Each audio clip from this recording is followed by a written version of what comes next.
Jean-Luc Ventura, le président de l'Union nationale des industries et entreprises de l'eau et de l'environnement, est avec nous. Bonjour. Bonjour, vous êtes accompagné de François Garet, maire des Mureaux. Bonjour, merci d'être avec nous. Messieurs, on va parler évidemment de ces risques d'inondation qui se multiplient épisode après épisode. L'Union nationale des industries et entreprises de l'eau et de l'environnement rassemble 8 syndicats, 2 associations, vous me corrigez si je me trompe, 200 entreprises adhérentes, c'est cela. Rappelez-nous un petit peu rapidement les missions de l'UIE. Alors, l'UIE fait partie de la FNTP, c'est un des syndicats de spécialité. Donc, comme vous l'avez dit, c'est les industries de l'eau, ça va depuis les entreprises qui font le forage pour pomper l'eau dans les nappes phréatiques, jusque le rejet dans le milieu naturel. Et c'est toute la chaîne de valeur, en passant par les fabricants de canalisation, les fabricants d'équipements pour justement les eaux de pluie, les eaux pluviales, et puis les installations aussi de production d'eau potable et les installations de traitement des eaux usées, qu'elles soient des eaux usées traditionnelles ou des eaux usées issues de la pluie dont on va parler aujourd'hui. Oui, exactement, les inondations, ces épisodes qui se multiplient, je l'ai dit à l'instant. De quelle façon les entreprises sont impactées, justement, vos entreprises que vous représentez, de quelle façon elles adaptent leur activité à ces épisodes qui se multiplient ? Alors nous, on s'adapte à la demande. Alors on essaie évidemment d'anticiper et d'arriver avec des innovations, mais on s'adapte à la demande. Alors la demande aujourd'hui, elle arrive un peu a posteriori. Je veux dire, c'est toujours un peu le cas après les catastrophes, voilà, non ? C'est après une catastrophe qu'il y a une véritable prise de conscience avec une réaction qui se fait. Et malheureusement, on a encore assez peu d'anticipation, alors que malheureusement aujourd'hui, si on regarde bien les chiffres, on est déjà sur un phénomène qui est irréversible, avec une inertie qui va nous amener au-delà des 1,5 degré. Et ces 1,5 degré, si on essaie d'imaginer ce que ça représente, on en parle beaucoup aujourd'hui, mais je vais le redire, c'est 1,5 degré, c'est combien ? C'est 10% d'humidité supplémentaire dans l'atmosphère. Plus l'air est chaud, plus il va y avoir de l'évaporation, principalement de l'évaporation qui va venir des grandes nappes, donc des océans, mais aussi de l'évaporation par les sols, par les arbres, etc. Et donc c'est cette humidité qui va se retrouver dans l'atmosphère. Et cette humidité, elle est juste phénoménale. Ce sont des chiffres qui sont absolument hallucinants. C'est 10%, à l'échelle de la France, ça représente 50 milliards de mètres cubes d'eau qui vont se retrouver dans l'atmosphère, sachant que pour la consommation de nos villes et de nos habitants, on va pomper 5 milliards par an. Donc vous voyez un peu le phénomène, l'ampleur du phénomène, c'est un facteur 10 par rapport à nos besoins, qui va complètement bouleverser les équilibres entre les phénomènes qu'on va retrouver dans la réinfiltration des nappes, dans les cours d'eau, mais aussi les phénomènes de précipitation massive et les phénomènes extrêmes qui sont en train de se multiplier. Ils ont déjà augmenté de près de 30% en un siècle. Et ils vont quasiment. Ça va s'accélérer. Et ils vont doubler. Oui, ils vont doubler. Et donc, ces phénomènes extrêmes sur lesquels on espère toujours ne pas avoir affaire à eux, un jour ils arrivent, n'est-ce pas ? Et ce jour-là, on se rend compte que on n'était pas correctement préparé. Et donc c'est tout ce travail d'anticipation qu'il faudrait qu'on fasse ensemble, sur lequel nos entreprises ont des solutions. Et ça, c'est déjà une bonne nouvelle, mais j'en reparlerai plus tard. Oui, on va en parler. Effectivement, on va parler d'expérience aussi avec vous, François Garet, évidemment, maire des Mureaux. Les inondations, vous connaissez. Dernier épisode en 2018, c'est ça ? On a eu des épisodes en 2018, notamment ce qu'on en appelle de petits ruisseaux qui ont débordé. On a un fleuve qui s'appelle la Seine, en tant que tel, et qui lui aussi a débordé. Et quand on dit déborder, ce n'est pas nécessairement passer par-dessus la berge. C'est éventuellement par infiltration, par le dessous, qu'arrivent les inondations. Alors ensuite, moi j'ai bien entendu mon collègue, je ne dis pas mon collègue, pardon, mon ami Ventura. Lui, évidemment, il vous a donné des chiffres en tant que tel. Moi, je ne vous donnerai pas des chiffres, mais par contre, je pense qu'aujourd'hui, notre génération, ma génération, on a surtout contraint la nature, on l'a contrainte en ce que j'appellerais en urbanisant le sol. Et on ne se rend pas compte par l'urbanisation du sol ce qu'on a pu créer comme déséquilibre. Je vais vous prendre un exemple. Les cours d'école sont toutes, bien évidemment, goudronnées. Bétonnées. Oui. Par contre, on n'a pas pensé qu'à un moment donné, de l'eau arrivait. Et bien évidemment, une des mesures que nous pouvons prendre, c'est l'imperméabilisation en tant que telle. De la même façon, on a supprimé des haies un peu partout. Des haies. Par contre, ça avait une fonction, la haie. Ce n'était pas une fonction comme ça il y a 5-6 siècles de mettre une haie comme ça pour la raison. Non. Nous, on a mis par exemple des nous. C'est important parce que je pense qu'aujourd'hui, si on veut vraiment... Alors, bien évidemment, il y a les grandes catastrophes, etc., en tant que telles, mais le fait que nous ayons attaqué la nature sans que la nature puisse se protéger, on se retrouve dans des situations aujourd'hui dans lesquelles, bien évidemment, en cas de fortes précipitations, on est coincé. Moi, par exemple, en 2018, ce qui s'est passé, c'est que jamais nous n'avions eu des inondations comme celle-ci. On ne s'attendait pas à ce que les Mureaux soient inondés. Bah, pas du tout, parce que je vais vous expliquer pourquoi. Par exemple, l'autoroute A13, l'autoroute de Normandie, en tant que telle, il y a des creux. Et dans ces creux, il y avait de l'eau. Il y avait de l'eau qui s'était mise. Et là, qu'est-ce qu'on a fait? On a pris l'eau qui était là et on l'a revidée sur les champs. On n'avait pas pensé que les champs étaient déjà engorgés d'eau. Qu'est-ce qui s'est passé? On a eu des masses d'eau qui sont arrivées et c'est comme ça que l'on a eu un lycée avec 1,50 m d'eau dedans, quoi. Et donc, c'est bien quelque chose. Après, on peut expliquer les précipitations, etc. Mais d'un autre côté, on a fait en sorte que face à l'eau, face aux situations telles qu'elles étaient les précipitations, on a laissé éventuellement l'urbanisation se faire au détriment de la nature. Alors justement, ça fait 4 ans que c'est arrivé, François Garret. Est-ce que vous pouvez nous dire ce que vous avez mis en place? Est-ce que vous avez commencé à mettre en place pour inverser la machine? Alors, pour inverser, déjà, la première des choses qui est à faire, c'est quand même de rendre, par exemple, les cours d'école, etc., on peut éventuellement les désimperméabiliser en tant que tels, de telle façon. Après, on a fait ce qu'on appelle des nous. Alors la noue, c'est un espace libre dans lequel l'eau peut arriver et peut bien évidemment rentrer dans la terre. Après, on a mis tout un système par rapport à ce... Alors j'appelle ça un rue, mais c'est pas un rue. On a fait des retenues d'eau à certains endroits. Cela n'empêche qu'aujourd'hui, on est en risque en tant que tel. Vous êtes encore en risque aujourd'hui? On est en risque. Par exemple, quand je parle de l'autoroute A13, qui a été faite en 64 entre Orgeval et la Normandie, eh bien là, bien évidemment, on a repris de l'espace, alors que c'était des champs. Alors c'est pas pour ça qu'il faut revenir à des champs partout, mais si vous voulez, aujourd'hui, on travaille sur ce sujet, de reprise de la nature, 2, par rapport aux champs aussi, c'est important de laisser éventuellement des friches, ça a un rôle, une friche a un rôle, et c'est là-dessus qu'on a travaillé.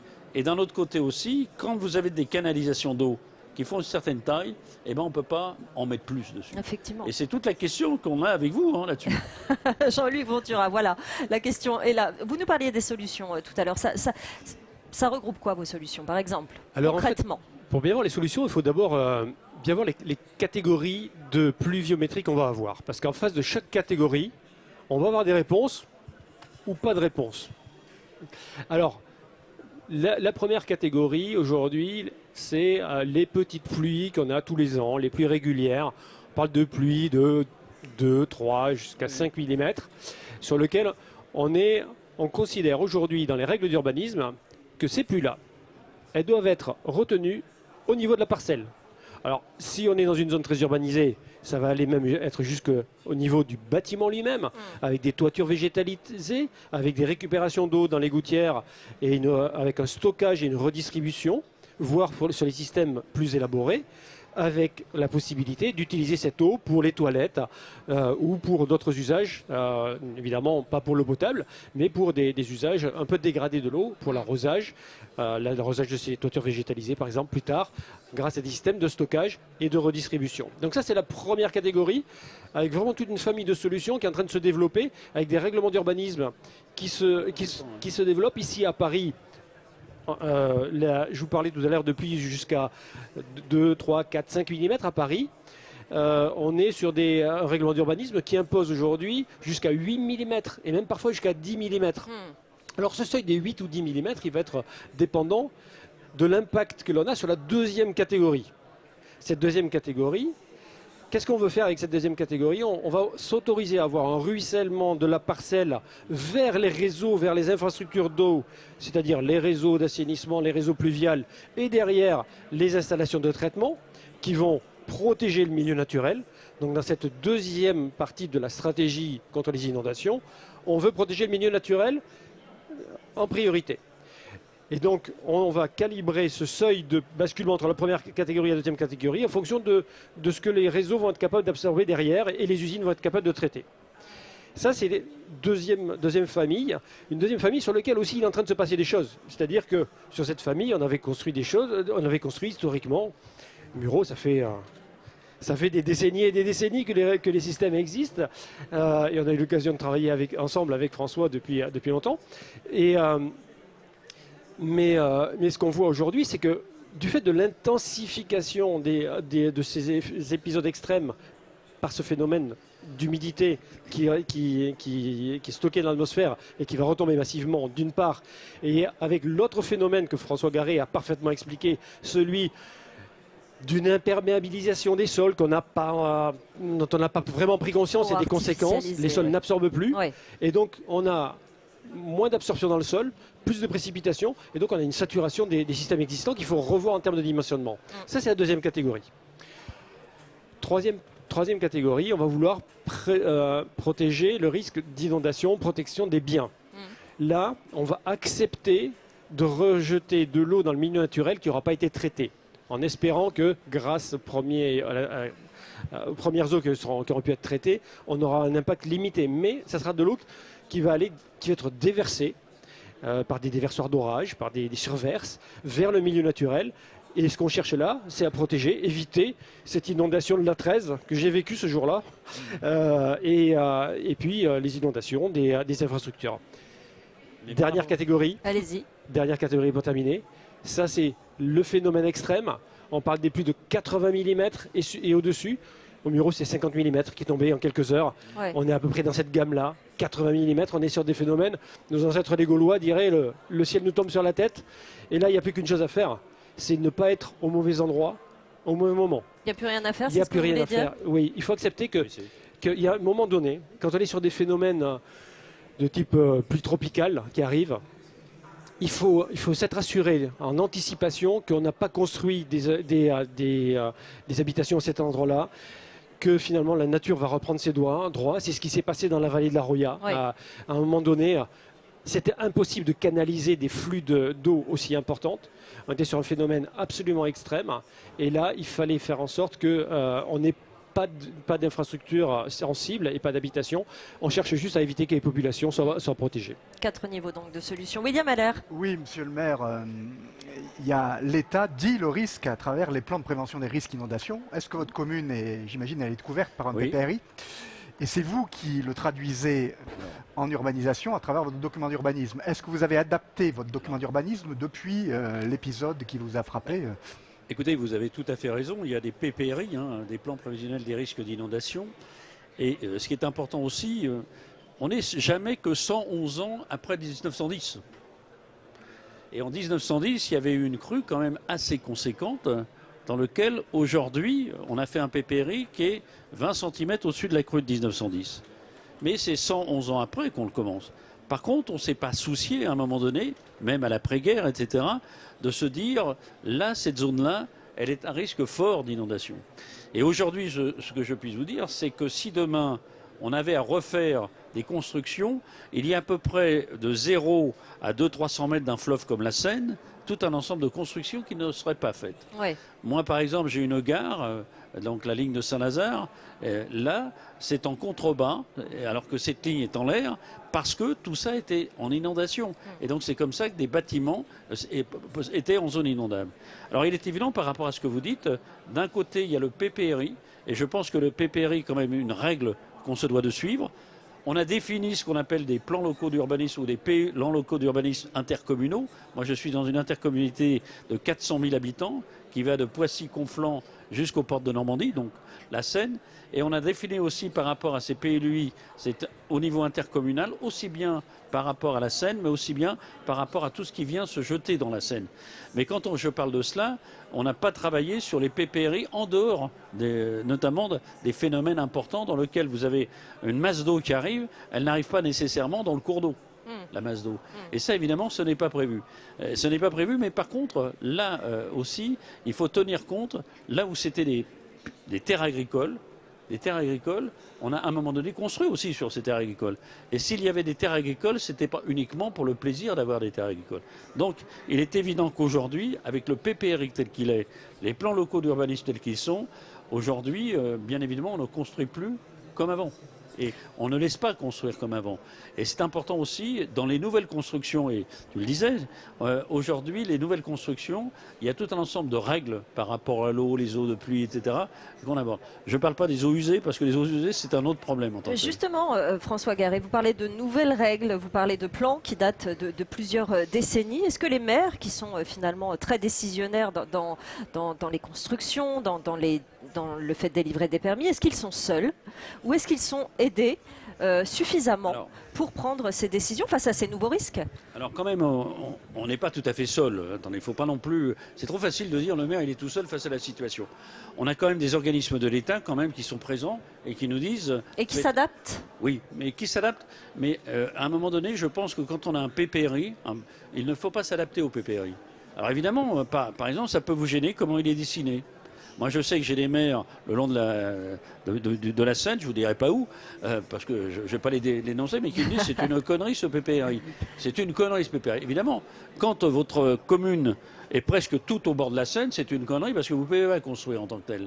Mais à contrario, non, quand même, on suit, l'État suit, que ce soit les directions de l'équipement, etc., et on n'est pas seul.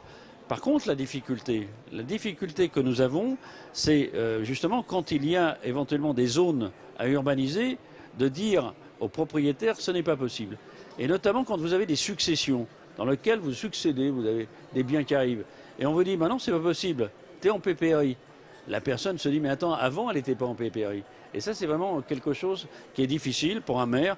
Mais aujourd'hui, c'est pareil, on prend d'autres mesures. On ne veut plus, par exemple, de construction dans des terrains en bande. On veut éventuellement des surfaces minimum de 300-400 mètres carrés. On parle des eaux usées. Les eaux usées avant, alors c'est pas évidemment par rapport à la pluie, mais les eaux usées avant, on pouvait travailler avec sa fosse septique, on pouvait faire ce qu'on voulait. Maintenant, on oblige à aller vers les stations d'épuration. D'ailleurs, je vais vous dire une chose, des fois, l'eau courante... Et l'eau usée est plus chère que l'eau courante. Ça pose un problème quand même sur ce sujet. Mais l'eau en général, je pense que aussi on se doit de la traiter. Par exemple, moi j'ai une mairie dans laquelle on récupère tout ce qui est l'eau pour la mettre dans les toilettes ou éventuellement aussi pour se laver les mains. De la même façon, on récupère aussi par géothermie l'eau pour chauffer éventuellement. Donc je pense qu'il faut trouver des solutions, mais à contrario, aujourd'hui, on se doit d'avoir une mutation culturelle sur ce moment de traitement de ce que j'appellerais des grands sinistres. William Haller. On a un exemple pas très loin de chez nous, les Pays-Bas, qui a une partie du pays, du territoire qui est sous le niveau de la mer et qui est donc extrêmement exposé au risque et qui, malgré tout, trouve des solutions avec des constructions adaptées. Est-ce que c'est des dispositifs qui sont mis en œuvre facilement ici ou qu'on n'a pas cette culture? J'ai l'impression qu'on n'a pas cette culture de l'aménagement résilient. En France, en ce moment, là, on rentre dans une société où on a besoin de mutation culturelle. Il n'y a pas que la mutation numérique. On doit rentrer dans une mutation culturelle. Et aujourd'hui, quand vous parlez des Pays-Bas, on vit avec, quand on est né aux Pays-Bas. Nous, évidemment, on n'est pas né avec. Et à un moment donné, on considère que des PPRI, etc., c'est des contraintes qu'on nous impose. Et le jour où, malheureusement, le sinistre arrive, on disait, mais c'est vrai, on aurait dû le faire. Regardez, dans les bords, par exemple, quand vous allez dans certaines régions de mer maritimes, on se pose la question, alors qu'on a construit partout, sans problème. Et je pense que aussi un maire, il doit aussi avoir le respect de la nature, c'est important. La construction aussi, c'est quelque chose qui peut rapporter. Mais il ne faut pas vendre son âme pour la construction au détriment, je dirais, du respect de la nature. Un juste équilibre à trouver, effectivement, vous avez raison de le dire, François Garret. Les Pays-Bas, est-ce que c'est un risque pour certaines régions? Est-ce qu'une partie de la France pourrait se retrouver aussi dans cette situation assez extrême, Jean-Luc Ventura? Alors, les zones côtières sont exposées. Le sud-est, peut-être? Alors, le sud-est particulièrement. Le sud-est est très, très exposé parce que... tout à l'heure, Jean-Louis Etienne l'expliquait très très bien lors d'une conférence. Le phénomène de réchauffement des masses d'eau et de la Méditerranée en particulier augmente ce phénomène d'évaporation. Et dès qu'on a des vents de sud qui reviennent et qui ramènent sur les Cévennes, avec les épisodes cévenozones ou sur les Alpes, ou sur les Alpes, on a cette humidité qui remonte en altitude, qui trouve des masses froides, et c'est là qu'on a des précipitations absolument abominables qui se produisent. Donc on a ce phénomène qui existe. On a aussi le phénomène, évidemment, qui va être plus lent, mais qui va se produire avec la montée des eaux de quelques centimètres au début. Mais avec les phénomènes météorologiques, les tempêtes, les fortes marées, on va avoir des phénomènes d'entrée d'eau on a déjà connu sur certaines régions, en Vendée en particulier, mais qui vont se multiplier, qui vont s'aggraver. Je voudrais revenir peut-être sur les exemples de l'étranger. Oui. J'étais hier à Londres à une conférence organisée par les acteurs de l'eau en Angleterre. Et ça m'a vraiment marqué de voir la différence de culture qu'il peut y avoir entre les différents pays. L'organisation est complètement différente en Angleterre. C'est 21 régions qui sont organisées, ce qui correspond à peu près en France, ça voudrait dire c'est des régions qui représentent 4 à 5 départements qui gèrent l'eau. Et un régulateur qui impose des objectifs, et pas que des objectifs économiques. En France aujourd'hui, on se focalise trop sur le prix de l'eau. Certains diraient même que l'assainissement coûte plus cher que l'eau potable. Ça Il me semble avoir entendu ça, effectivement. C'est un long débat qu'on a. Mais ce n'est pas le seul objectif qu'on doit avoir. On ne doit pas juste aller rechercher l'objectif, c'est pas d'être de celui qui aura l'eau la moins chère en France. Ça, c'est vraiment quelque chose qui est pas raisonnable. En Angleterre, c'est des objectifs qui sont aussi sur des objectifs de performance. Et quand on ne tient pas ces objectifs de performance, ce qui est arrivé à une de ces régions qui est celle du sud-ouest, donc la Cornouaille, sur le nombre de déversements dans le milieu naturel. Ils ont dépassé leur seuil en 2019 et ils ont reçu une amende. Alors une amende en Angleterre, ce n'est pas une amende de catégorie 5 ou de catégorie 4, c'est 126 millions de livres sur l'année. 126 millions de livres. C'est juste l'équivalent de ce que l'on payerait en eau pour 100 000 habitants en France. Mais est-ce que c'est applicable en France, justement, ce genre de name and shame? Je pense que c'est intéressant de regarder ce que font les autres pays, parce que du coup, la réaction de cette structure, c'est d'avoir pris des mesures radicales pour traiter. Parce qu'on paye une fois 126, pas deux fois. Et donc, il y a des investissements sur la gestion dynamique des réseaux, sur lequel ils ont investi dans 12 000 capteurs pour mailler leur réseau et gérer de manière éviter les déversements. Donc il y a des moyens. Ils sont radicaux, les Anglais sont un peu comme ça. C'est pas tout à fait dans la culture française. C'est anglo-saxon, effectivement. Voilà. Ouais. Mais ça veut dire qu'on va pas assez vite, finalement. Mais il faudrait qu'on aille plus vite. Oui. Et c'est vrai que c'est un peu ce que l'on redoute, nous, c'est qu'on arrive trop tard, après ces événements. Après le traumatisme, il y a souvent une réaction. Le traumatisme, il peut être économique, comme en Angleterre, ou il peut être plus brutal. Moi, je me rappelle, voilà, François dit, le maire n'est pas tout seul, mais le jour où il y a des administrés de la commune qui décèdent, et ça a été le cas dans le sud-est, je rappelle d'un témoignage d'un maire qui disait qu'il avait vu des habitants mourir dans leur voiture. C'est un traumatisme qui est absolument incroyable pour un élu. William Heller, pour finir. Oui, les maires, généralement, préfèrent inaugurer un parc que de refaire un réseau d'assainissement, parce que refaire des tranchées... Par rapport à ce que vous dites, si vous voulez, juste dans les années 1950, l'assainissement a été un des premiers sujets de préoccupation. Oui. C'était un des premiers sujets de préoccupation. On a créé des syndicats intercommunaux, etc. Mais par contre, avec le fil du temps, finalement, on a laissé. Que ce soit les champs captants, par exemple, pour la production d'eau, que ce soit tous les réseaux d'assainissement. Et c'est vrai que, par contre, on ne pensait pas qu'il pourrait arriver éventuellement des catastrophes. On ne pensait pas. Moi, je suis allé, par exemple, dans des campings au bord de la Durance, dans lequel, quelques temps après, il y a eu quand même des inondations complètes, où les camps de camping ont été complètement sinistrés. Donc, nous, en France, on est un peu comme cela. Hein. C'est que tant qu'on n'est pas face au mur, on ne comprend pas qu'il faut réagir. Et ce que disait mon ami Ventura, aujourd'hui, c'est bien quand on a un problème qui est posé, je pense qu'il faut agir. Mais ce n'est pas le tout d'agir, il faut aussi réagir. Exactement. Et on est un pays de difficulté de réaction, et c'est à un moment donné, quand on est face au mur, qu'on se dit merde, il faudrait réagir peut-être. Et là, c'est trop tard. Voilà, exactement. Merci Jean-Luc Ventura, président de l'Union nationale des industries et entreprises de l'eau et de l'environnement, d'être venu sur ce plateau. François Garret, je vous garde encore un petit peu.